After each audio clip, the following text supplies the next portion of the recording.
Buya, mohon izin saya ingin meminta pencerahan. Sebelum menikah, saya dan istri sama-sama bekerja, tapi penghasilan istri jauh lebih besar. Saat anak akan lahir, istri meminta saya berhenti bekerja agar salah satu bisa fokus mengurus anak, dan saya menyetujuinya. Saya juga punya kewajiban menafkahi ibu dan dua anak dari pernikahan sebelumnya, Buya, yang dulu sempat disanggupi istri untuk dibantu, tapi hanya bertahan 2 tahun. Sekarang istri melarang saya menghubungi mereka dan meminta saya hanya fokus pada keluarga inti. Kami sudah pisah rumah 2 bulan karena saya diusir, dan ini sudah ke-10 kalinya. Mohon penjelasannya, Buya, apakah suami harus lebih mementingkan istri daripada ibunya, seperti yang sering dikatakan di media sosial, dan bagaimana saya harus bersikap, Buya? Syukran, wassalamualaikum warahmatullahi wabarakatuh. Waalaikumsalam warahmatullahi wabarakatuh. Ada beberapa permasalahan dalam satu pertanyaan tersebut. Mungkin kita rinci ya, satu demi satu. Yang pertama adalah wanita karir, mungkin wanita yang punya penghasilan lebih.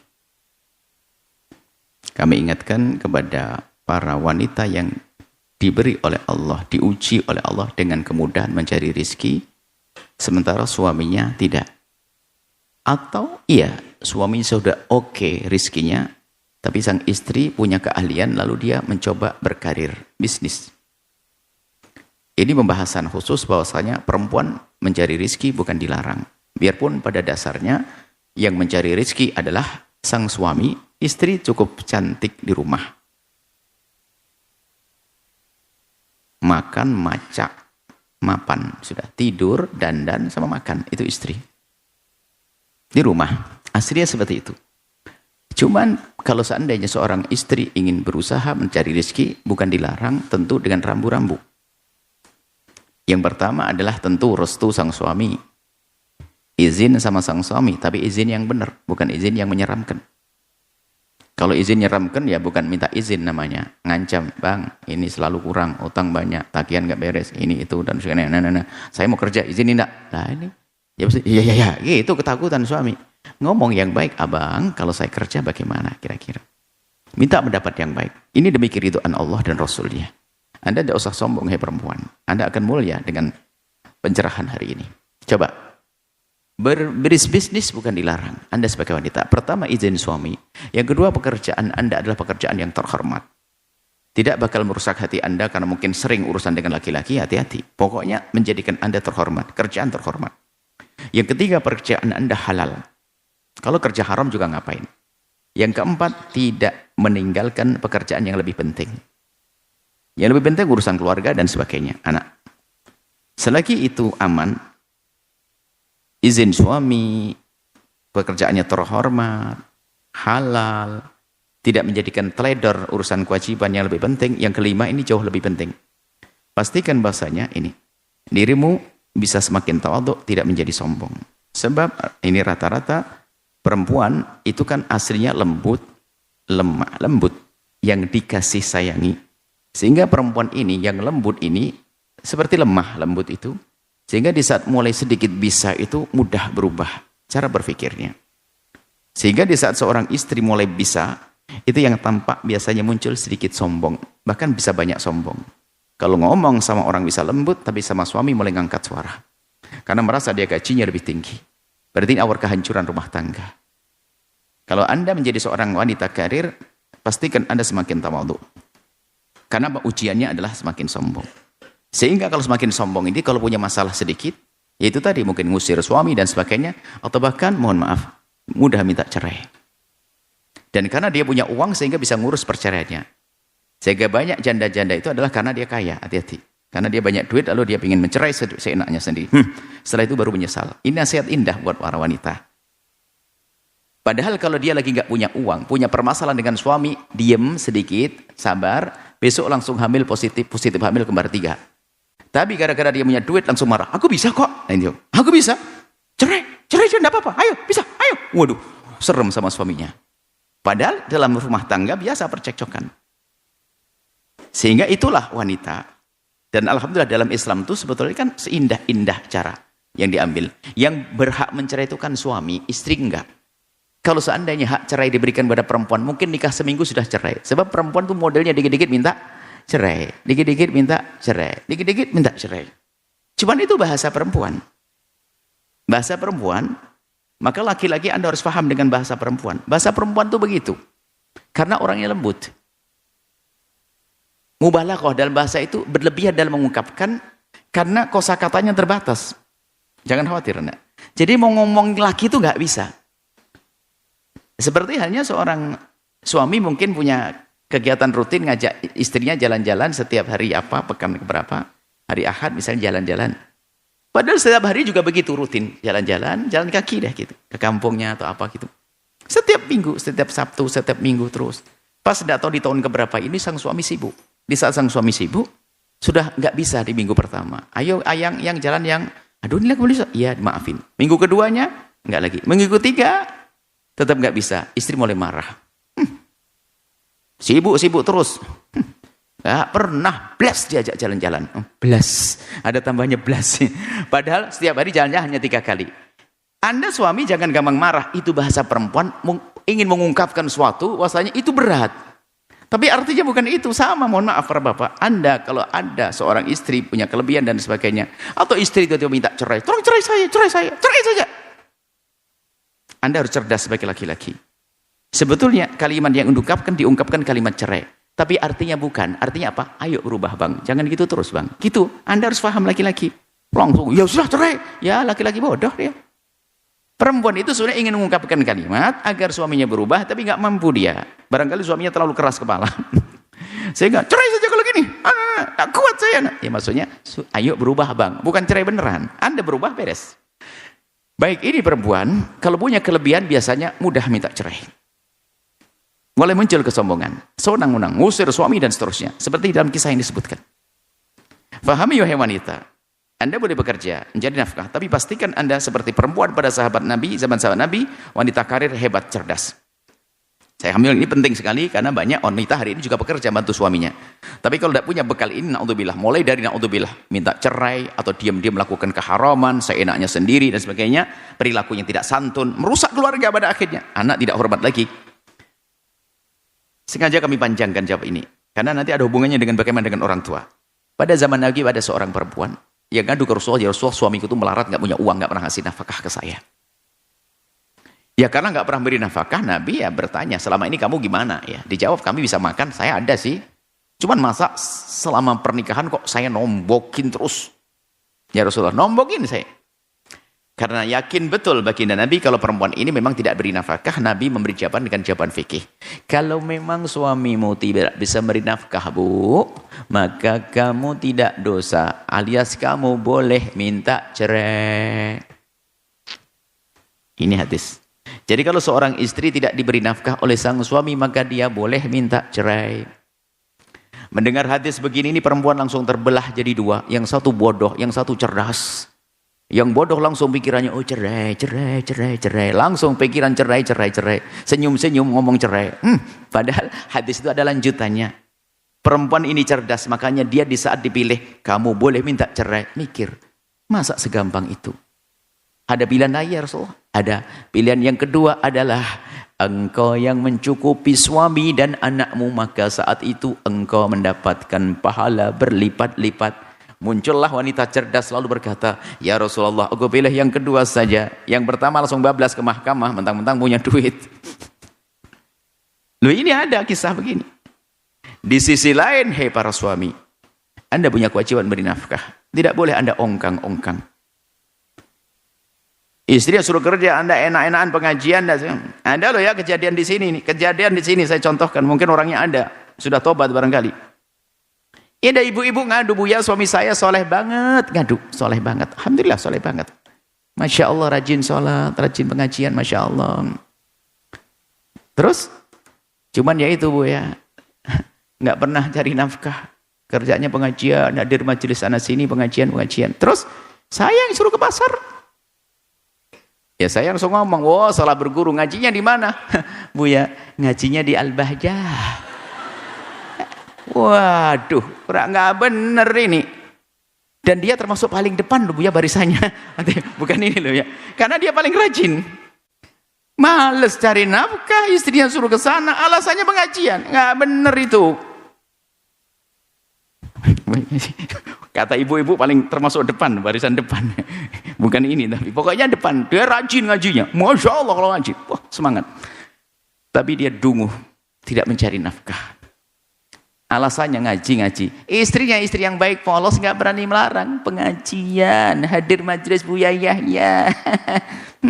Pakai alasan. Pulang kerja sana. Baik, ini suami sisi lain seperti itu. Kalau Anda sudah bekerja dan mencoba bekerja, cari rezeki, kok nasibnya bangkrutan, itu lain cerita. Anda pun tidak dosa nggak ngasih makan anak istri, karena memang Anda sudah bekerja. Tugas Anda bekerja, bukan tugas Anda ngasih makan. Kalau ada seorang suami melarat nggak punya apa-apa, istrinya kelaparan, tidak dosa karena dia sudah usaha, nggak boleh nyuri. Baik, ini yang pertama lah. Kemudian setelah itu, nah ini dalam kisah tadi kan perempuannya gajinya lebih tinggi, setelah itu menjadi mentang-mentang suaminya diusir. Maka kami ingatkan barangkali wanita itu mendengar suara ini, kalau memang rezeki Anda lebih banyak, Anda bersyukur. Padahal dia sudah dalam kemuliaan yang dahsyat. Pertama apa? Sepakat suaminya suruh ngurusi anaknya di rumah. Karena istrinya gajinya tinggi. Kan? Sampai bisa menolong anak-anak suaminya selama 2 tahun. Dia hebat, wanita itu dalam kemuliaan. Bisa mencukupi keluarganya. Suaminya mengurusi anak-anaknya. Sang istri tetap bekerja. Tinggal ditata hati. Dan bahkan sang suami itu kayaknya sudah pernah menikah. Lalu pisah atau bagaimana. Punya anak 2. Dan sang suami wajib beri nafkah dan sudah ada komitmen istrinya akan membantu. Ya silahkan, bagus berkomitmen semacam itu. Biarpun sesungguhnya nafkah anaknya sang suami tetap atas suami. Cuman kan istri sudah bersepakat, kamu tidak usah kerja bang, kamu di rumah saja. Lu sah aja begitu, boleh-boleh aja. Bahkan ada sebagian wanita cerdas itu doanya unik kok Bu. Doanya begini, ya Allah, semoga suamiku melarat, yang kaya biar saya saja ya Allah. Ada ngomong doa gitu. Boleh dong. Yang penting rumah tangga cukup dan tidak sombong kan. Sebab kalau banyak duit mungkin sering pergi ke sana kemari, ini biar nemeni saya sajalah. Mungkin begitu maksudnya. Sederhana hidup itu. Kalau ternyata suami mencukupi, alhamdulillah. Kalau tidak, jangan Anda ribut. Anda mencukupi, alhamdulillah, hidup indah. Cinta itu mahal lebih daripada urusan nilai-nilai duniawi. Baik, kemudian kalau tadi pertanyaan dari sang wanita, tentang wanita tersebut, mentang-mentang setelah 2 tahun bisa membantu suaminya, masih indah. Setelah itu mulai berubah. Akhirnya berani ngusir. Lah ini sudah merubah. Setan berbisik sudah lama kayaknya. Sudah 2 tahun berbisik. Sebetulnya Anda kembali, wahai wanita, Anda yang bertanya, istri yang pertama, hei wanita, Anda sudah sangat soleh di awal. Komitmen suami ngurusi keluarga, Anda bekerja, mungkin Anda berbakat bisnis, Anda bisa membantu suami, dahsyat. Kenapa Anda tinggalkan kebaikan itu? Bahkan mungkin Anda membantu keluarga suami, tidak ada masalah. Kalau orang baik tidak batas, bahkan anak tetangga pun Anda urusi, kalau perlu Anda biayai kok. Kenapa membatasi dengan anaknya suami? Lebih dari itu kalau perlu, mungkin ada seorang pebisnis miliarder kaya raya. Jangankan anak suami. Anaknya siapa saja, kalau perlu saya bantu, saya bantu. Sampai derajat itu seharusnya Anda. Sekarang mundur. Anak suami sudah tidak dibantu, suaminya nggak boleh bekerja. Habis itu, suaminya sudah tidak bisa membantu orang tuanya, habis itu suaminya diusir. Lah ini kan rugi Anda, wahai wanita yang sudah dalam kebaikan. Kenapa Anda runtuhkan dengan hawa nafsu Anda di akhir-akhir? Kemudian pertanyaannya, apakah betul seorang suami harus mendahulukan istri dengan suami? Yang benar adalah istri sama ibunya. Di dalam urusan berbakti, sebagai seorang anak, dia harus berbakti pada ibunya. Tidak akan bisa berubah sampai kapanpun. Ibunya adalah ibunya. Ibunya adalah ibunya, berbakti. Berbakti kalau memang ibunya memerlukan makanan, dikasih makanan, kesehatan dan sebagainya. Ibu tetap nomor 1 dalam berbakti. Adapun urusan memberi nafkah, nah ini kadang-kadang mungkin salah memahami fikih kali. Sampai ada satu postingan, tidak tahu katanya siapa, saya juga tidak terlalu mendengar katanya. Ada seorang perempuan katanya public figure mengatakan, awas ya, hati-hati. Kalau ada suami sudah semakin dekat kepada ibunya, hati-hati. Sudah nggak beres itu. Wah ini kurang ajar banget, ngajari kerusakan. Lihat saja, bisa saja rumah tangganya rusak loh orang kayak gitu. Karena mengajari orang rusak rumah tangganya. Sementara dengan bakti pada orang tua akan semakin berkah hidup Anda. Kuncinya sederhana. Hei suami, ajari istrimu agar semakin hari semakin baik dengan bapak ibunya. Hei istri, ajari suamimu agar semakin hari semakin baik dengan bapak ibunya. Hei istri, kalau suamimu orang yang sangat baik dengan bapak ibunya, dia soleh, ingat, dia layak menitipkan benih di rahimmu. Coba kalau dia jahat sama ibunya, mau nitipkan benih di rahimmu akan jadi penjahat model baru lagi. Begitu sebaliknya, Anda sebagai suami harus paham dengan kecerdasan Anda. Kalau istrimu sangat baik dengan bapak ibunya, maka dia wanita solehah yang layak Anda menitipkan benih di rahimnya. Kalau dia perempuan yang nggak benar sama bapak ibunya, jahat, Anda titip benih di rahimnya, akan muncul lahir ada fotokopi istri Anda dan plus jahat lagi. Na'udzubillah. Makanya jadikan pasanganmu semakin hari semakin baik dengan bapak ibunya. Cuman ada pembahasan urusan nafkah. Cuman ini tidak pernah terjadi. Misalnya, mana yang lebih dahulukan antara istri dengan ibu di saat misalnya nafkah hanya ada satunya, sesuap nasi. Contoh, ibu atau istri. Ulama mengatakan istri, bukan ibu. Mana ada kejadian semacam ini? Kenapa? Kalau ibu mungkin masih ada anak yang lain akan merawat dia. Kalau istri sudah kau ambil dari orang tuanya, kau rawat di rumahmu. Maka harus tanggung jawab. Cuman nggak ada ya. Kalau istri yang ngerti ya, biar umi dulu lah abang gitu. Ini kan bahasa fikih. Bahasa fikih. Ya cuman ini kadang ditafsiri orang yang salah faham. Memang biasa salah faham. Jangan kasih. Ibunya nggak perlu dikasih. Mana ngelarang ibunya? Hati-hati. Kalau Anda melarang suami Anda berbuat baik dengan bapak ibunya, maka sesungguhnya Anda mengajari jahat Anda, giliran dapat kejahatannya. Kalau Anda, wahai suami, ngajari istri Anda nggak baik dengan bapak ibunya, sehingga dia menjadi anak durhaka, gilirannya dia akan durhaka kepada Anda. Sehingga kesimpulannya adalah, kami berindu istrinya tadi mendengar, lalu kembali baik. Kalau ternyata tidak dikit-dikit cerai, mengusir dan sebagainya, mana mengusir? Kemudian suami bekerja, sama kerja, dan keluarga inti ya, kemudian anak suami diperhatikan lagi, Masya Allah. Apalagi sang istri sudah mulai meningkat tingkat ketidakbaikannya. Mulai dari sangat baik dia, membantu suaminya, mencukupi keluarga anak suaminya. Sampai sekarang malah melarang menghubungi. Tadi pertanyaannya. Wah ini Anda salah bergaul, wahai wanita solehah. Kembalilah kepada Anda yang dulu. Jangan dilarang. Kemudian setelah itu sebaiknya kayak ada kesepakatan baru lagi, mungkin anaknya sudah mulai gede, sang suami mulai bekerja, tapi ingat bahwasanya sang istri di saat diberi kelebihan rizki, tolong jangan berubah jadi sombong. Sisi lain, hai para suami, tetaplah berusaha untuk mencari nafkah, jangan ongkang-ongkang. Biarpun Anda sudah dijamin oleh sang suami, sang istri, tetap kecuali istri melarang benar, abang nggak usah. Ada satu tokoh begitu, perempuannya itu adalah seorang pebisnis. Bisnis zaman dulu tuh punya sawah, punya kebun. Akhirnya menikah dengan seorang alim. Lalu seorang alim itu sama istrinya nggak boleh ngapa-ngapain. Kerjaannya hanya ngaji tok. Ngaji siang malam. Ngaji. Sehingga dari sini akan muncul pesantren besar. Pesantren besar dari seorang istri yang karir dia. Suaminya nggak boleh ngapa-ngapain. Allah. Nah, kalau begitu ya bagus dong. Yang repot adalah jadi sombong. Dan itu yang banyak. Lihat janda-janda. Itu banyak orang-orang kaya yang sebetulnya problemnya nggak terlalu besar, cuman karena kesombongan menguasai dirinya, langsung dikit-dikit cerai. Setelah itu baru nyesel. Lebih indah adalah Anda di saat diberi oleh Allah kekayaan melimpah, suami kok melarat, ya sudahlah, biar suamiku jadi pengawal pribadi kemana-mana ikut saya, lebih asyik kan. Nikmati hidup. Dan Anda sebagai suami, tolong jangan biasa ongkang-ongkang. Ada suami dungu, tidak kerja, akhir bulan minta mana gaji, minta kepada sang istri. Tidak punya rasa malu dia. Kalah sama kerbau. Saya ngelihat kerbau suami istri. Kerbau suami istri. Nggak ada kerbau laki-laki yang ngomong kepada betinanya. Ma, makananmu buat aku. Nggak ada. Cari sendiri-sendiri minimal. Suami numpang di istri. Nggak tahu diri. Ini kan model-model yang nggak benar.